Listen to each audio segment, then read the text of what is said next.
Velsara had lived for 700 years. In that time, she had seen empires rise and fall. She had watched civilizations bloom across the stars like flowers in spring. Nothing surprised her anymore. Nothing scared her. She was one of the finest minds in the Confederation of Advanced Species, and she knew it. Today, she sat in her analysis chamber, reviewing reports from the outer colonies. Her 4 eyes scanned the data streams with practiced efficiency. Most of it was routine: trade disputes, mining rights, the usual squabbles between young species trying to find their place in the galaxy. Then she saw the report from Kepler 442b. The human colony was gone. Not evacuated, not captured. Gone. 12,000 humans had lived there. Men, women, children. Now there was nothing but scorched earth and ash. The Vrixtal swarm had attacked without warning. Their bioships had descended from the sky and consumed everything. The report included images. Velsara had seen war before, but this was different. This was slaughter. She sent the report up the chain of command and waited. The council would meet. They would discuss. They would decide. That was how civilization worked. That was how the galaxy maintained peace. 3 days later, the council made their decision. Velsara watched the broadcast from her chamber. The High Chancellor spoke with the careful tone of someone who had rehearsed every word. "The tragedy at Kepler 442b weighs heavy on all our hearts," the Chancellor said. "However, the colony was located in disputed space. The Confederation cannot commit military resources to every territorial conflict. We offer our deepest sympathies to humanity for their loss." Velsara nodded to herself. It was the expected response. The Confederation had maintained peace for 12,000 years by choosing battles carefully. Humanity had only been members for 140 years. They were still learning how galactic politics worked. She pulled up the military analysis she had prepared. The humans had 47 military vessels. The Vrixtal swarm had more than 3,000 bioships, each one capable of destroying a planet. The math was simple. If humanity fought back, they would be extinct within 6 months, probably less. The smart move was to accept the loss and move on. The Confederation would provide aid. The humans would grieve. Life would continue. That was how civilization survived. You didn't fight wars you couldn't win. The next day, Councillor Taman addressed the Confederation. Velsara watched with mild interest. She had met Taman before. He was polite, intelligent, and understood his species' limitations. He would accept the Council's decision with grace. Taman stood at the speaking platform. He was a small man, even by human standards. His dark hair was starting to gray at the temples. He wore the simple black uniform that human diplomats favored. When he spoke, his voice was quiet but clear. "Thank you for your sympathies," he said. "The Confederation has made its position clear. Therefore, humanity will respond independently." The council chamber erupted in murmurs. Velsara leaned forward in her seat. This was unexpected. The High Chancellor raised a hand for silence. "Councillor Taman, please reconsider. Your species cannot hope to prevail against the Vrixtal. We urge you to accept our aid and rebuild." Taman looked at the Chancellor for a long moment. Then he smiled. It was a strange smile, cold, like winter frost. "We appreciate your concern," Taman said, "but humanity will handle this matter ourselves.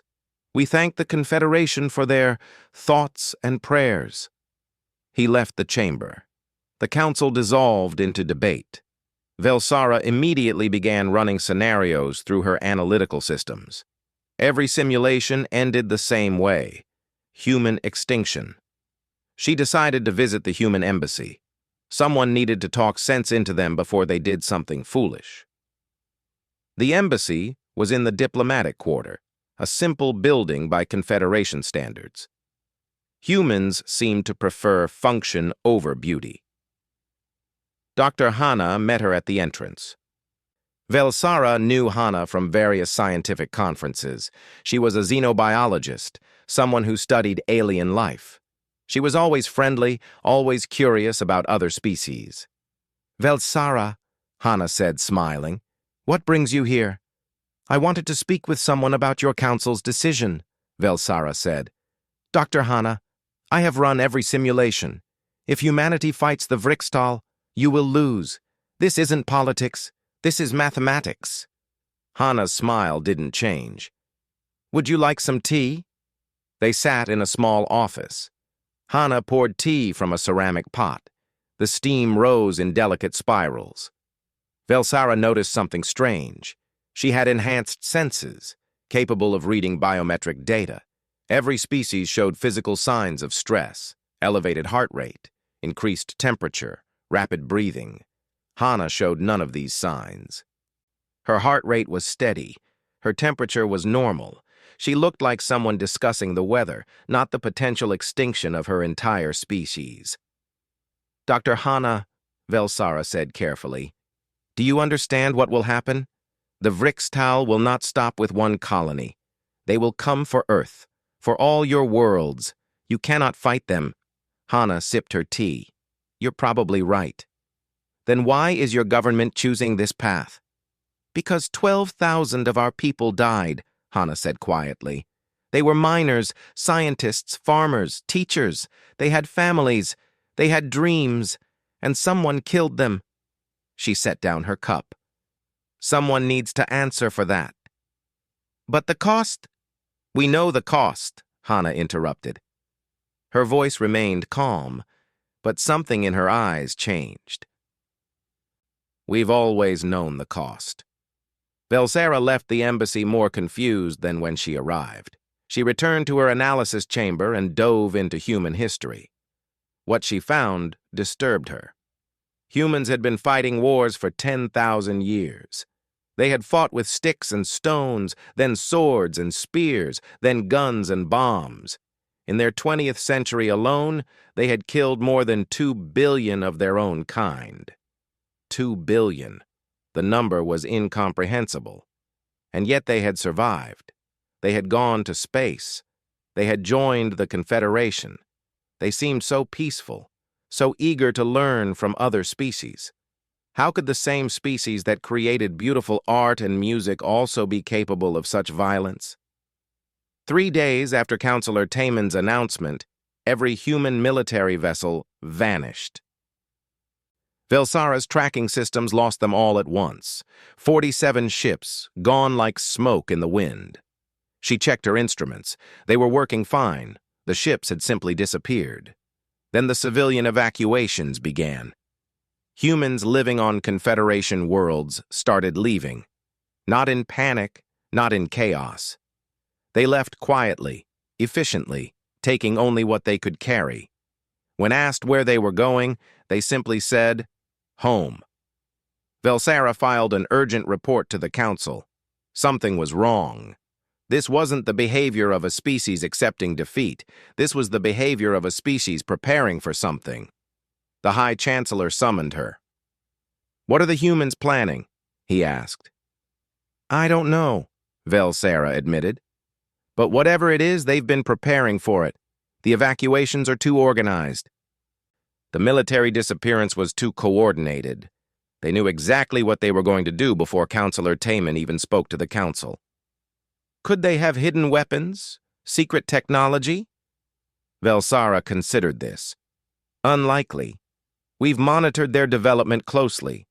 Their technology is adequate, but nothing revolutionary. They still use chemical propulsion for atmospheric craft. Their weapons are kinetic and explosive, basic by our standards. Then what are they planning? Velsara looked at the data streams, at the empty spaces where human ships used to be, at the evacuation reports flooding in from 100 worlds. She thought about Dr. Hana's calm face, about Counselor Tayman's cold smile, about 12,000 dead humans on a forgotten colony. I think, she said slowly, we're about to find out why humanity survived 10,000 years of war. And I think we're not going to like the answer. The High Chancellor dismissed her.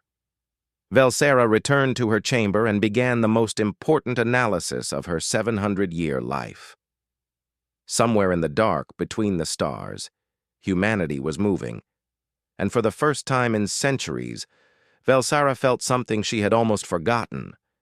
She felt dread. 8 weeks had passed since the humans disappeared. 8 weeks of silence that made Velsera's skin crawl. She had convinced the Council to let her investigate human space personally. She needed to understand what was happening. Her ship arrived at New Sol, one of humanity's larger colonies. She expected to find panic, chaos, maybe even riots.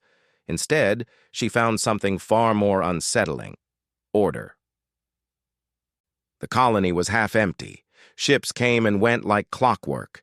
Families loaded belongings onto transports with calm efficiency. No one ran. No one screamed. They moved like pieces in a game, each knowing exactly where to go. Velsera walked through the main plaza.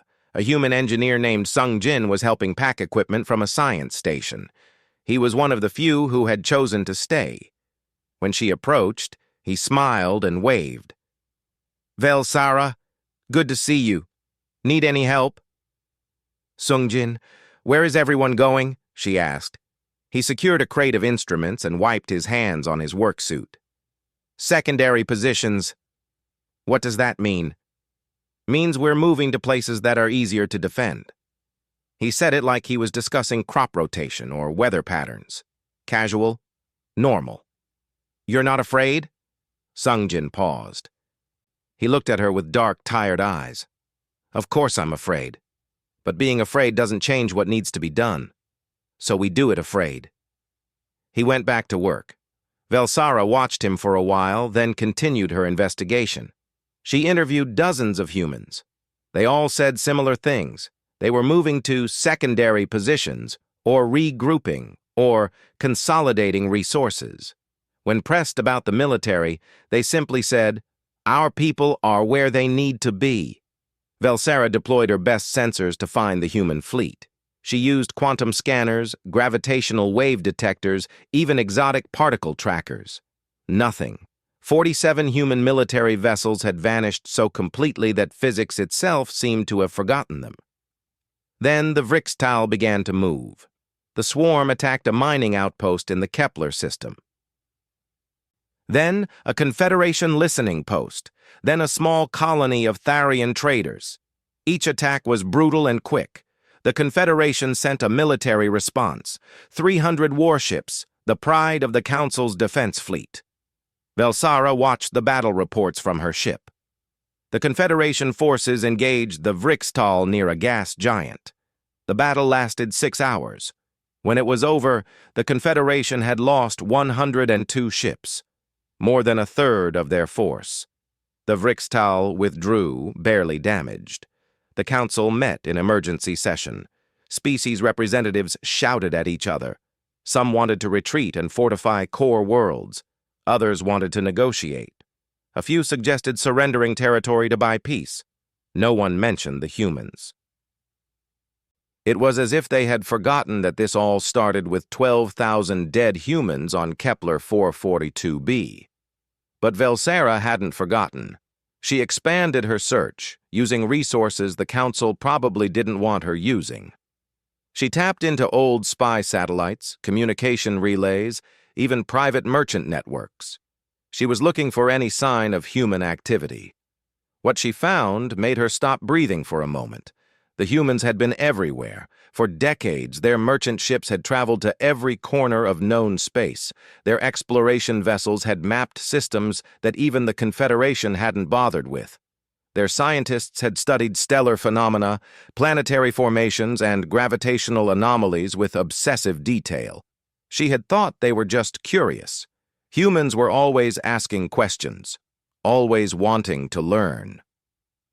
Now she saw the truth. They hadn't been exploring. They had been preparing.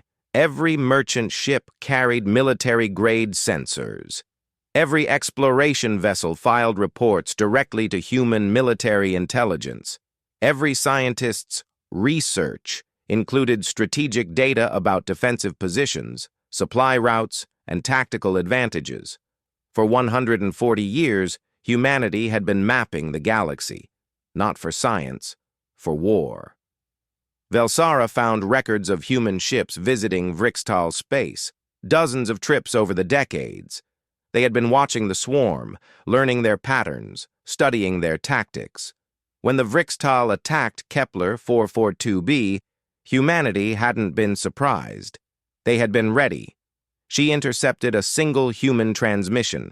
It was coded, but her systems could break most encryption. The message was simple: census complete. All targets mapped, awaiting operational green light. The message came from a ship designated UNS Shadow, Captain Minho commanding. Velsara searched for information about this ship and found almost nothing.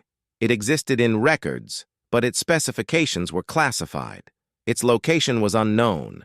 Its mission was listed as exploratory research, a military stealth vessel pretending to be a research ship. How many others were out there, hiding in the dark between stars? The answer came 3 days later. A Vrixtal bioship attacked a Confederation medical station in the Deneb sector. The station sent out a distress call. They said the Vrixtal ship was massive, easily 5 times the size of a standard cruiser. The station's shields would last maybe 10 minutes. Velsara was monitoring the situation from her ship. She calculated response times. The nearest Confederation fleet was 4 hours away. The medical station would be destroyed in minutes. 2,000 people would die, most of them doctors and patients. Then a human voice came over the emergency channel. Medical Station Deneb 7, this is UNS Defiance, Commander Jiho commanding. We're engaging the hostile. Stay calm. Velsara's instruments showed the human ship appearing from nowhere, as if reality had simply created it from empty space. The UNS Defiance was small compared to the Vrixtal bioship. It looked like a child facing an adult. The battle lasted 40 seconds. Velsara watched, unable to believe what her sensors were telling her. The Defiance moved impossibly fast, accelerating at speeds that should have turned the crew into liquid. It fired weapons that her systems couldn't classify. They weren't lasers. They weren't plasma.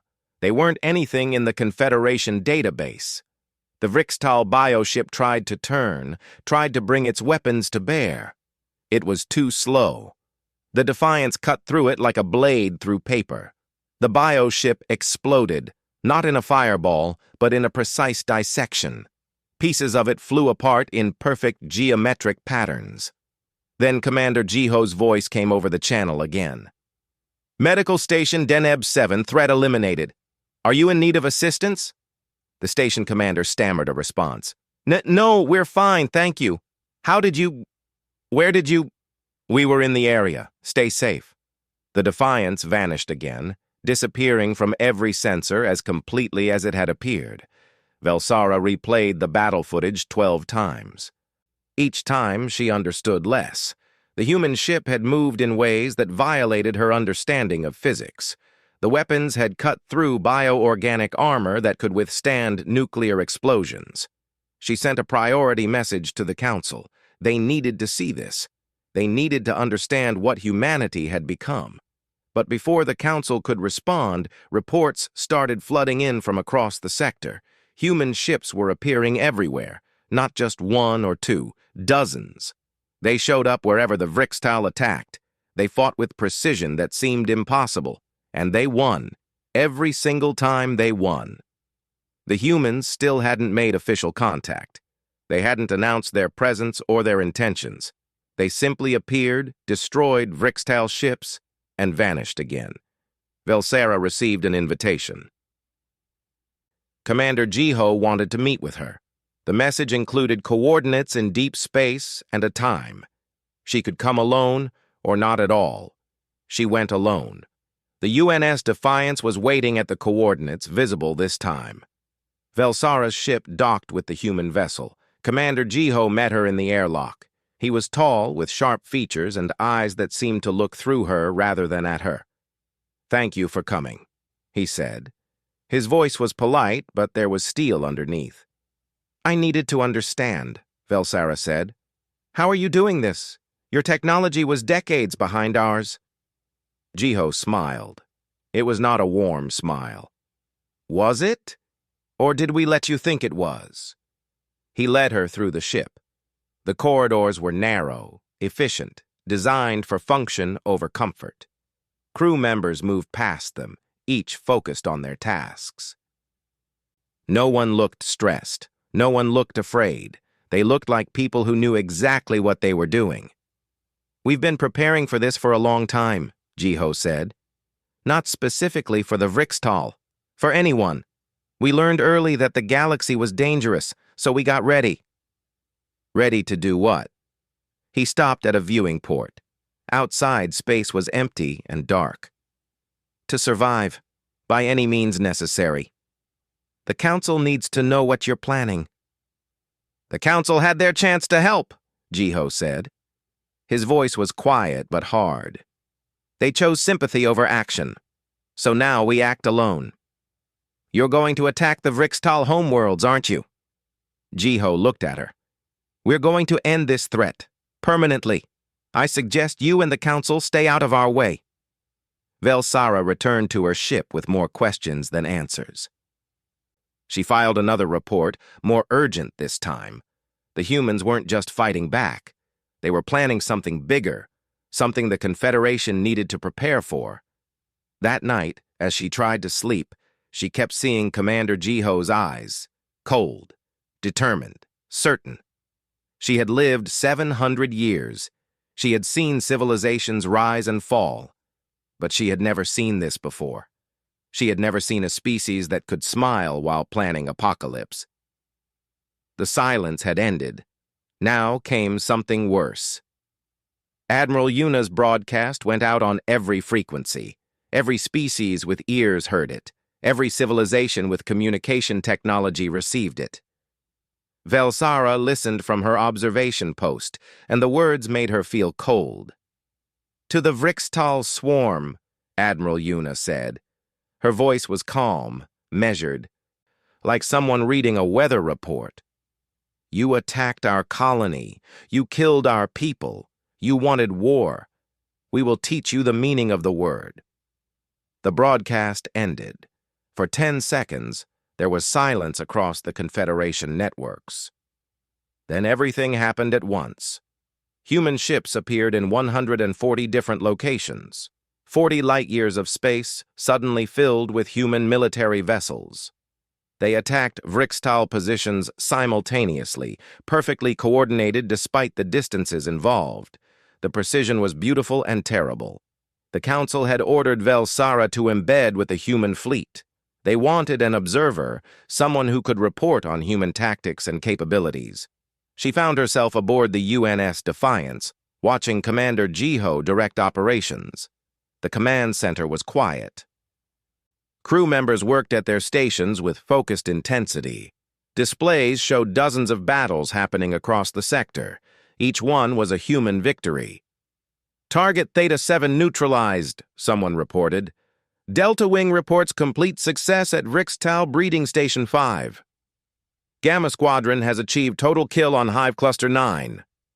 The reports kept coming. Velsara listened, trying to understand the scale of what was happening. This wasn't a battle. This was an orchestrated extermination. Commander, she said quietly, how long have you been planning this? Jiho didn't look away from the displays. 20 years, give or take. We identified the Vrixtal as a potential threat 2 decades ago. We've been preparing ever since. 20 years, Velsara repeated. You were preparing for war while negotiating for peace with the Council. We were hoping for peace, Jiho corrected, but we weren't betting on it. A new report came in. One of the human attack groups had encountered heavier resistance than expected. The Vrixtal had concentrated 3 bioships at a major hive world. The human commander requested permission to use Option 7. Jiho hesitated for just a moment. Then he said, Approved. Minimize collateral damage where possible. Velsera didn't know what Option 7 meant. She found out 6 hours later when the reports came back. The human forces had deployed something called a stellar miner. It was a device that destabilized stars, creating controlled nova events. The Vrixtal hive world had been orbiting a red dwarf. Now the red dwarf was gone, and so was everything around it. "You destroyed a star," Velsera said. Her voice came out as a whisper. "We collapsed a star," Jiho corrected.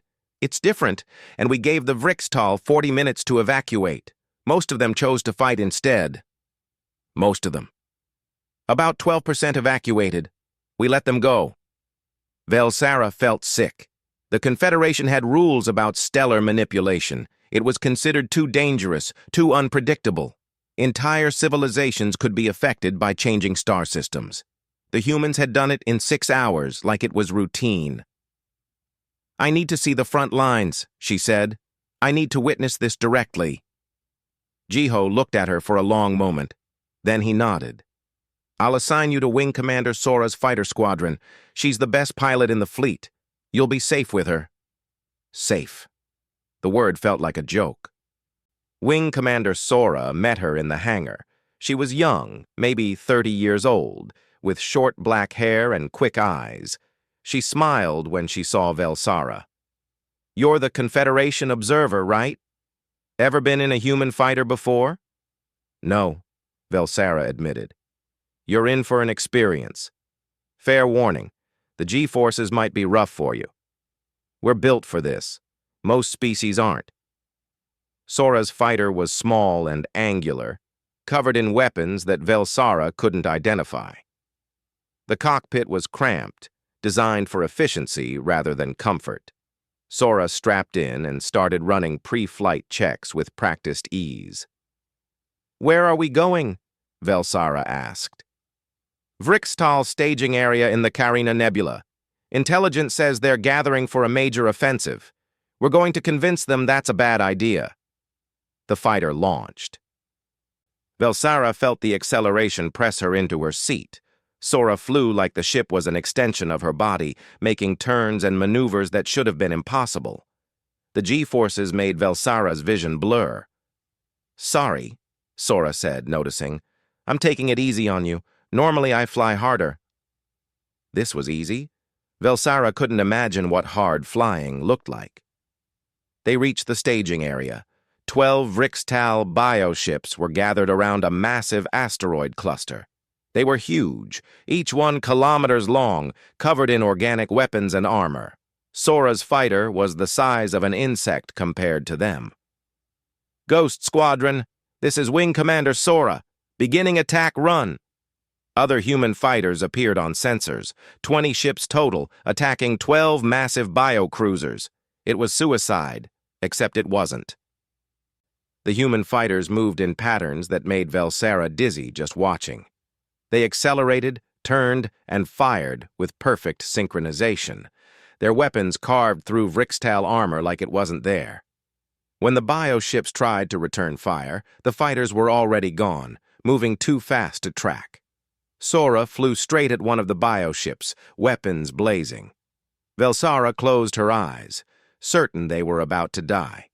Instead, Sora rolled the fighter sideways, slipped through a gap in the bioship's defenses, and fired directly into its core. The massive ship shuddered and began to break apart. "One down," Sora said cheerfully. 11 to go." The battle lasted 18 minutes. All 12 Vrixtal bioships were destroyed. The human fighters took no casualties. When it was over, Sora flew back to the Defiance like nothing had happened. "That was incredible," Velsera said, still shaking. Sora shrugged. "That was Tuesday. You should see us when we're trying." Back aboard the Defiance, Velsera met another human. Her name was Nari, and her title was Psychological Warfare Specialist. Velsera didn't understand what that meant until Nari showed her. "The Vrixtal use hive communication," Nari explained. "They're all connected through neural networks. It makes them efficient but also vulnerable. If you introduce the right kind of signal into their network, you can cause chaos." "What kind of signal?" Nari smiled. It was not a nice smile. Fear, pain, confusion. We record the dying screams of Vrixtal warriors and broadcast them on hive frequencies. It makes the others hesitate. And in war, hesitation is death. Velsera stared at her. That's cruel. Yes, Nari agreed. War is cruel. We didn't start this, but we'll finish it. The campaign continued. Velsara watched as humans deployed weapons she didn't know existed. Kinetic projectiles accelerated to nearly the speed of light. Nanite swarms that disassembled matter molecule by molecule. Gravity wells that crushed bioships into singularities. She accessed human historical records, trying to understand where this came from. What she found horrified her more than the weapons. Humans had spent 10,000 years at war. They had fought each other with stones and spears, then guns and bombs, then nuclear weapons capable of destroying their own world. In their 20th century alone, they had killed 2 billion of their own kind. They had built weapons designed to exterminate their entire species, and they had nearly used them. But they hadn't. They had survived. They had learned. And they had taken all that knowledge of war and refined it, perfected it, and prepared it for the day someone else threatened them. The Vrixtal hadn't attacked a peaceful species. They had attacked a species that had survived apocalypse after apocalypse on their own homeworld. They had poked something that looked gentle, but was actually the deadliest predator in the galaxy. Commander Hyunwoo showed her the latest weapon. He ran the Experimental Weapons Division, and he was proud of his work. The device looked simple, just a small sphere the size of her fist. Relativistic kill vehicle, Hyunwoo explained. We accelerate this to 99% the speed of light and aim it at a target. When it hits, the kinetic energy is enough to crack a planet's crust. You're going to use this on Vrixtal worlds? We already have, 3 times. It's very effective. Velsera felt her legs weaken. You're destroying planets. We're destroying military targets, Hyunwoo corrected. But yes, sometimes the planet is the target. The Vrixtal breed on colony worlds. If we want to stop them permanently, we need to eliminate their ability to reproduce. That's genocide. Hyunwoo looked at her with tired eyes. They started this. We're ending it. Would you prefer we let them continue attacking? How many more Kepler 442b's are acceptable to you? Velsera had no answer. The worst moment came on day 73 of the campaign. Admiral Yuna ordered an attack on the primary Vrixtal breeding world. Velsara watched from the Defiance as human ships surrounded the planet. Billions of Vrixtal lived there, most of them civilians, young ones who had never fought in their lives. The humans gave them 6 hours to evacuate. Most stayed, either unwilling or unable to leave. When the deadline passed, the humans launched a relativistic kill vehicle. Velsara watched through long-range sensors. The tungsten rod hit the planet at 99% light speed. The impact released more energy than 1,000 nuclear weapons. The planet's crust cracked. Magma erupted from the wound. Shockwaves circled the world, destroying everything they touched. In 20 minutes, billions died. Velsara stood in the observation deck, staring at the dying world. Commander Jiho stood beside her, silent. How can you do this? She whispered. Because we have to, Jiho said. Because if we don't, they'll do it to us. Because 12,000 of our people died, and someone has to answer for that. Because this is what happens when you attack humanity. We tried peace. We tried diplomacy. We tried being part of your confederation. And when we needed help, you gave us thoughts and prayers. He turned to face her. So yes, we're being brutal. We're being cruel. We're being thorough. Because the only thing worse than doing this would be losing. And humanity doesn't lose. We never have. We never will. Velsara looked at him, at his cold, certain eyes, and she finally understood. This wasn't hate. This wasn't rage. This was something far more terrifying. This was human survival instinct, refined over 10,000 years of war into perfect, calculated violence. She experienced real dread. 79 days. That was how long it took humanity to break the Vrixtal swarm, a species that had terrorized the Confederation for centuries, reduced to near extinction in 11 weeks. Velsara could barely comprehend the speed of it. She sat in her quarters aboard the Defiance reviewing casualty reports. The numbers made her feel hollow. 4 billion Vrixtal dead. Maybe more. The counts were still coming in. Entire breeding worlds had been sterilized. Hive clusters had been disassembled at the molecular level. Bioships that had ruled space for generations now floated as debris, and on the human side, 17,000 casualties. Each one recorded, each one mourned, but still, 17,000 against 4 billion. The math was obscene. A message came through. Dr. Hana wanted to see her.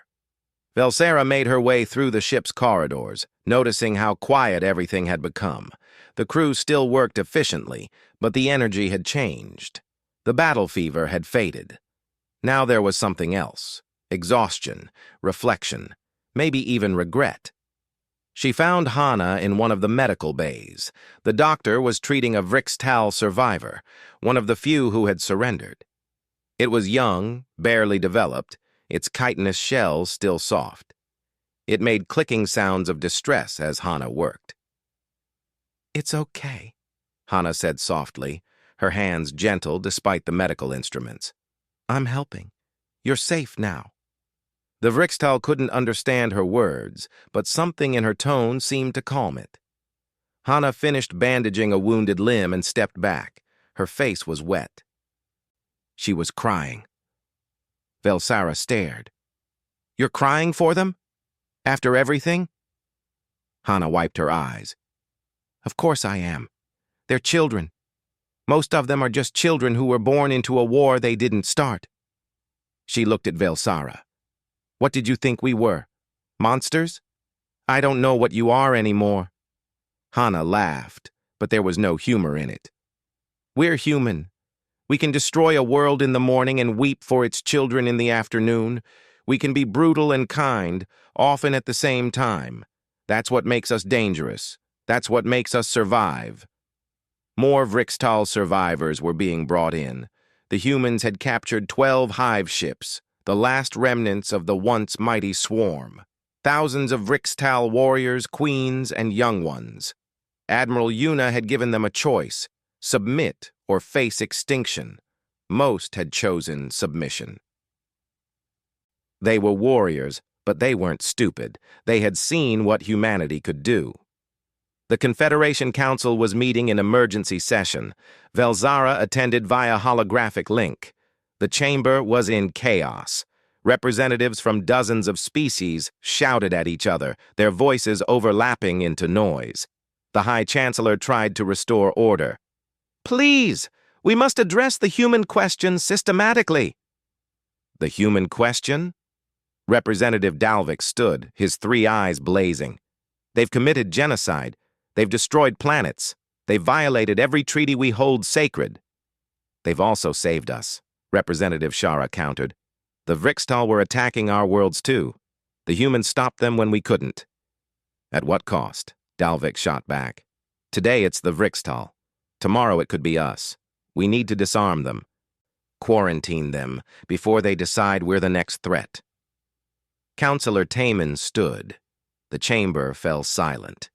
Everyone wanted to hear what humanity's representative would say. "My people have listened to your debate," Taman said quietly. "Some of you want us disarmed. Some want us expelled from the Confederation. Some, I suspect, want us destroyed before we become too powerful." He paused. "I understand your fear. I really do. What we did was terrible, but it was also necessary." "Necessary!" Dalvik nearly shouted. "You destroyed planets!" "Yes," Taman said. "And do you know what the Vrixtal would have done if we hadn't? They would have kept expanding. They would have consumed more worlds, more colonies, more species. How many dead would be acceptable to you, Representative Dalvik? How many more, Kepler 442Bs? The chamber erupted again. Velsara watched Taman's face. He looked tired, old, like the weight of those 4 billion deaths pressed on his shoulders. But his eyes were still hard, still certain. Later, Velsara filed her official report. She wrote for hours, trying to capture what she had witnessed. The brutality, the efficiency, the strange mix of cruelty and compassion. When she finished, she sat back and read it over. The conclusion was simple. We did not uplift a civilization. We armed a sleeping titan. The council debated for days. Some species threatened to leave if humanity wasn't controlled. Others suggested making humanity the military arm of the Confederation. Still others wanted to do nothing, hoping the humans would simply go back to being quiet members. Admiral Yuna ended the debate with a single transmission. To the Confederation Council, she said, we've heard your discussions. Some of you want to disarm us. You're welcome to try. But let me be clear. Humanity will never again be helpless. We will never again watch our people die while others offer sympathy. We have the weapons, we have the will, and we have the memory of 12,000 dead civilians. She paused. We don't want to fight you. We want to be your allies, your friends, your partners in peace. But if you come for us, if you try to take our ability to defend ourselves, you'll learn the same lesson the Vrixtal learned. Humanity can be gentle. Humanity can be kind. But humanity will always, always survive. The transmission ended. The council sat in silence. Velsara took a transport to the occupation zone. She needed to see what was happening with the surviving Vrixtal. Human forces had established refugee camps on several neutral worlds. Millions of Vrixtal had been relocated there, under human guard. She expected prison camps. She found something else. The camps had food, water, medical care. Human doctors like Dr. Hana worked alongside Vrixtal healers. Children played in designated areas. There were schools, workshops, even art centers. The humans were treating their defeated enemies like refugees, not prisoners. A young human soldier named Minho stood guard at one camp entrance. Velsara approached him. I don't understand, she said. You nearly destroyed them. Now you're helping them. Minho shrugged. The war is over. They lost. They're not our enemies anymore. They're just people who need help. He watched a group of young Vrixtal playing some sort of game. Besides, most of them never wanted to fight. They were just following their queens. It's not their fault they were born into the wrong species at the wrong time. You're not angry? Your people died. Of course I'm angry. His voice was quiet but intense. I lost friends, good people. But being angry doesn't mean I have to be cruel. My grandmother used to say, revenge is getting even, justice is moving forward. We got our revenge, now we're trying for justice. The last Vrixtal queen was brought before a human tribunal. Velsara attended as an observer.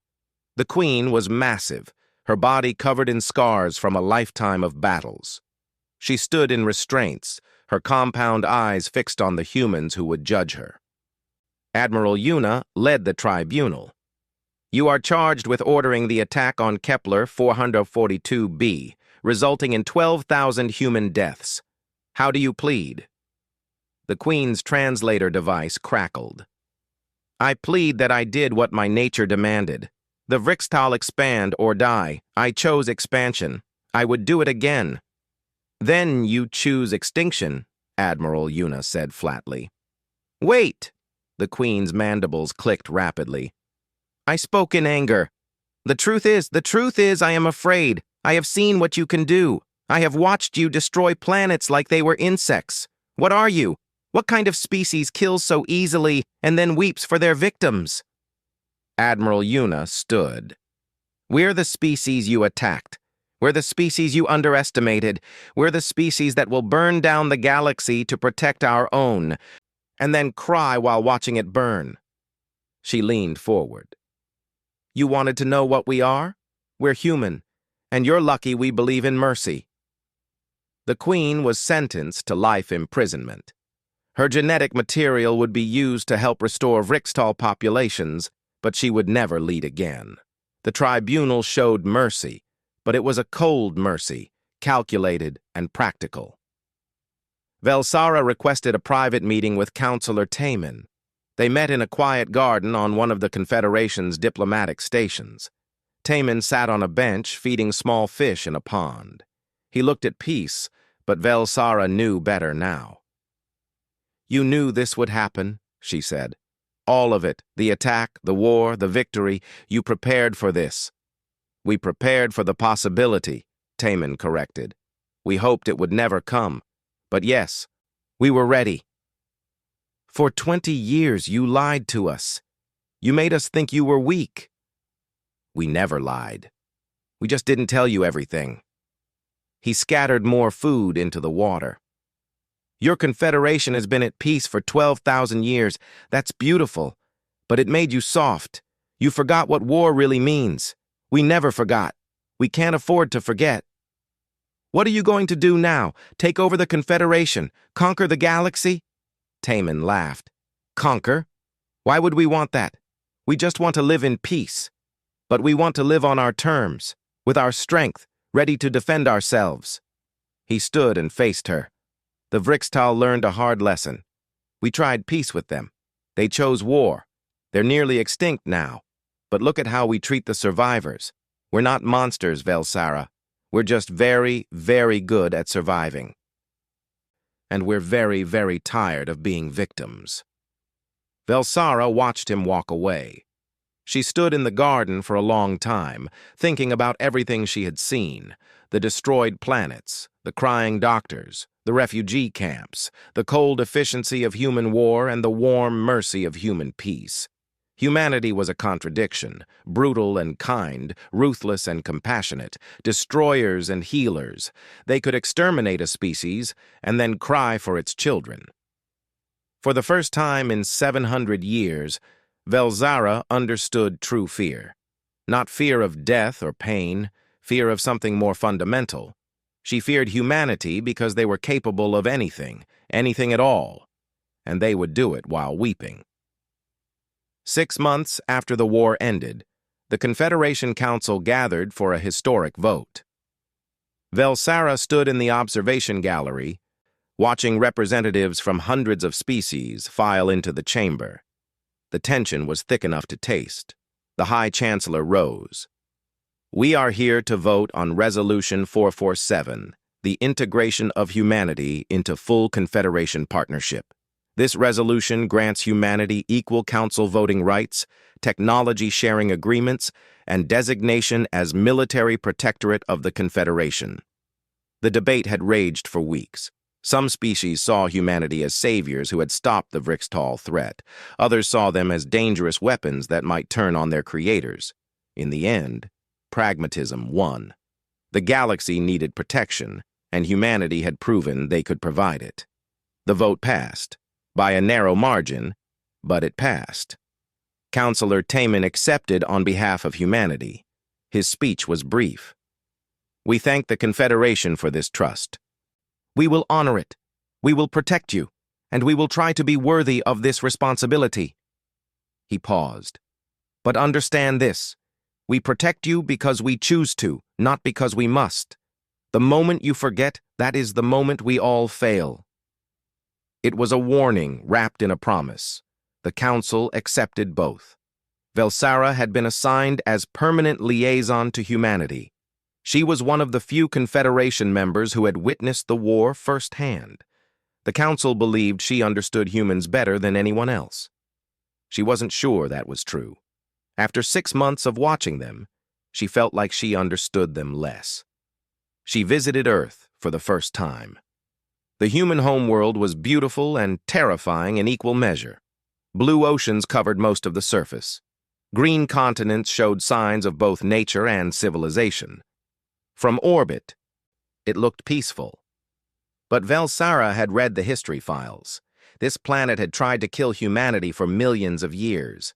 Ice ages, volcanic eruptions, asteroid impacts, disease, predators, and still humanity survived. They didn't just survive, they thrived. They conquered their world so completely that they had to leave it to find new challenges. Dr. Hana met her at the spaceport.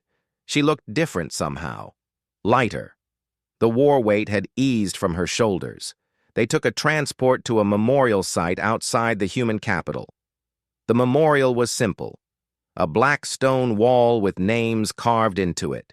17,000 names, one for each human who died in the war against the Vrixtal. Hana stood before it silently. "We read every name," Hana said quietly. "At the dedication ceremony, it took 6 hours, every single one.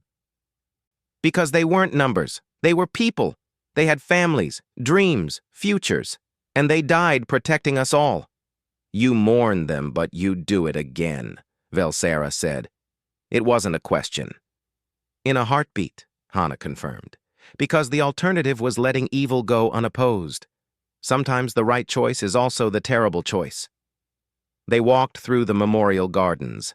Other humans moved among the paths, some crying, some just sitting in silence. Velsera noticed something strange. Many of them were young, too young to have fought in the war. "Students," Hana explained.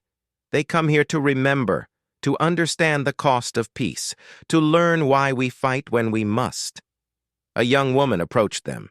She looked barely old enough to vote by human standards. Her eyes were bright, curious. She smiled at Velsera. "Your Confederation, right? I'm Yunji. I'm studying xenobiology at the university." "Like Dr. Hana," Velsera said. "That's right. Dr. Hana is my inspiration. I want to help build bridges between species, help everyone understand each other better." They talked for a while. Yunji was enthusiastic about the future, about cooperation and peace. She believed humanity and the Confederation could achieve amazing things together. Her optimism was refreshing. Then, almost casually, Yunji said, "Of course, if anyone threatens us again, we'll have to destroy them. But I hope it never comes to that." She said it the way someone might comment on the weather. Casual, matter of fact. The cognitive dissonance made Velsera's head hurt. Here was a young woman who wanted peace and friendship, who studied alien life to better understand it, who smiled and laughed easily, and she could discuss exterminating entire species without blinking. That was humanity. All of it, all at once. Dreams and nightmares walking hand in hand. Back aboard her ship, Velsera reviewed reports from across human space. What she found both impressed and unsettled her. Human colonies were returning to normal operations, but they had changed. Every settlement now had defensive systems. Every civilian ship carried military-grade sensors. Every human who left their home world went through basic combat training. They had returned to peace, but they were ready for war. Always ready. Commander Jiho visited her ship. He brought a gift, a bottle of Earth whiskey. They sat in her quarters, pouring drinks in awkward silence. "You're afraid of us," Jiho said finally. "I can see it. I've been afraid of you since Kepler 442b, Velsera admitted. Watching your response, seeing what you're capable of. Yes, I'm afraid." "Good," Jiho said, surprising her. "Fear keeps you cautious. Caution keeps you safe. We don't want the Confederation to fear us enough to attack, but we need you to respect what we can do." "It's more than that," Velsera said. "I'm afraid because you feel everything and do everything anyway. You cried for Vrixtal children while destroying their worlds. You mourn your dead while building bigger weapons. You're walking contradictions, and contradictions are unpredictable." Jiho sipped his whiskey. "We're not contradictions. We're complete. Most species in the Confederation evolved past their survival instincts. They became civilized by forgetting how to fight. We became civilized while remembering. That's the difference. Is that why you're so effective? Partially. But it's also why we'll be good protectors. We understand cost. We understand sacrifice. We'll fight when necessary because we know what happens if we don't. But we'll also exhaust every other option first because we know what war really means. Admiral Yuna gave a speech at the Confederation's Central Assembly. Velsara attended, watching from the diplomatic section. Yuna stood at the podium in her formal uniform, medals gleaming under the lights. "The Confederation has entrusted us with their safety," Yuna said. "This is not a burden we take lightly. Human forces will patrol your borders. We will respond to threats. We will maintain peace." She paused. "But understand this. We are not your servants. We are your partners. We protect you because we share this galaxy with you, because your safety is our safety, because we believe in something bigger than ourselves." She gestured to a display showing star maps. 3 new species have tested our borders in the past month. All 3 encounters ended quickly and peacefully. They learned what the Vrix Tal learned. Humanity can be reasoned with, but humanity cannot be intimidated. The assembly applauded, though Velsara noticed some representatives looked uncomfortable. The 3 incidents Yuna mentioned had indeed been brief. Each hostile force had withdrawn within hours after encountering human patrols. The humans hadn't fired a shot in any encounter. They hadn't needed to. Their reputation did the work. Later, Velsara met with Captain Minho. His stealth ship had been one of the first to encounter the new threats. He showed her the engagement footage. "We didn't attack," Minho explained. "We just appeared, showed our weapons systems, and transmitted a message. It said, 'Remember the Vrixtal. Choose wisely.' All 3 species chose to leave." "You're using fear as a weapon now," Velsara said. "We're using reputation as a deterrent," Minho corrected. "There's a difference. Fear makes enemies. Respect prevents war. We want species to respect our strength, not fear our cruelty." "And if they don't respect it? If someone calls your bluff?" Minho's expression hardened. "It's not a bluff." The year progressed. Velsara settled into her role as liaison. She spent time with humans, learning their culture, understanding their mindset. What she found was complex and often contradictory. Sungjin, the engineer who had stayed to help during the evacuation, showed her human music. Some of it was beautiful, moving her to tears. Some of it was aggressive, violent, making her uncomfortable. Sungjin explained that both existed because humans needed both. They needed beauty and they needed release. Wing Commander Sora taught at the new Joint Military Academy. Velsara sat in on one of her classes. The students were from a dozen species, all learning human combat tactics. Most struggled. The G-forces alone made many of them physically ill. "The point isn't that you fight like us," Sora explained to her students. "The point is that you understand why we fight the way we do. Every species has advantages. Humans are stubborn, tough, and we heal fast. We evolved to take punishment and keep going. You need to find your own advantages." One student asked, "Is it true you enjoy fighting?" Sora considered the question. "Enjoy? No. We're good at it, but that's not the same as enjoying it. Every human soldier I know would rather be doing something else. But when fighting is necessary, we do it with everything we have. That's not enjoyment, that's commitment." Velsara published her book 2 years after the war, Understanding Humanity, The Gentle Apocalypse. It became required reading for all Confederation diplomats. In it, she tried to explain what she had learned. The core thesis was simple. Humanity was dangerous because they chose to be gentle. Other species were gentle because they had evolved past danger. Humans retained all their capacity for violence and chose, every day, to use it only when necessary. That choice was what made them truly civilized. The book's final chapter was called Sleeping Soundly.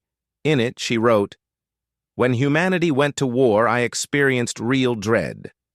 I saw them destroy planets. I watched them reduce a galactic threat to endangered species status in weeks. I witnessed weapons that violated my understanding of physics and morality. I was terrified. Now that they are at peace, I sleep soundly. Not because they are weak, but because they are strong. Not because they cannot hurt me, but because they choose not to. The galaxy has many species that are peaceful because they must be. Humanity is peaceful because they want to be. And that want, that choice, is what makes them trustworthy. They are the gentle apocalypse. They can end worlds with a thought, and they use that power to protect rather than conquer. They are the knife in the dark that guards your sleep rather than cutting your throat. They are what we need them to be, and what we fear they might become. But more than anything, they are hope. Hope that strength and compassion can coexist. Hope that civilization can remember its teeth without becoming savage. Hope that warriors can also be poets, that soldiers can also be healers, that destroyers can also be builders. I trust humanity to guard the darkness because I have seen their darkness, and I have seen them master it rather than being mastered by it. That is why I sleep soundly, because humanity is awake, watching the night, ready for whatever comes. And I pity anything foolish enough to test them again. 10 years after the war, Velsara attended a ceremony at the Kepler 442b memorial site. The humans had rebuilt the colony, but they left part of it as it was, a reminder of what had been lost. 12,000 names were carved into stone, just like on Earth. Counselor Taman gave a speech. He was older now, his hair completely gray. His voice was still strong. "We remember," he said simply. "We remember what was taken from us. We remember what we did in response. We remember the cost paid by us and paid by the Vrixtal. We remember because forgetting would dishonor the dead." He paused, looking at the assembled crowd. Humans, Vrixtal survivors, Confederation members all standing together. We didn't want this war. We won't apologize for winning it. And we will ensure no one ever makes us fight another, not through threats or intimidation, but through strength tempered with wisdom. We are strong enough to protect the weak. We are wise enough to seek peace first. And we are committed enough to fight when peace fails. This memorial stands as a promise. Never again. Never again will humanity be helpless. Never again will we watch our people die without response. Never again will we be victims. We are guardians now. Of ourselves, of our friends, of this galaxy we all share. And we take that responsibility seriously. The ceremony ended. People dispersed slowly, some stopping to touch the names on the wall. Velsara found herself standing beside a young Vrixtal, one of the generation born after the war. It clicked softly, looking at the memorial. "I am sorry," it said through its translator, "for what my kind did." "You didn't do it," Velsara said gently. "You weren't even born. But I carry the weight. The humans taught us that. They say we must remember so we do not repeat." Velsara watched the young Vrixtal walk away, and she felt something unexpected. Hope. Real hope. The humans had nearly destroyed the Vrixtal, but they had also taught them, guided them, helped them rebuild into something better. That was humanity, destroyers and creators, enders and beginners. They could burn down the old world and build a better one from the ashes. She returned to her ship and looked out at the stars.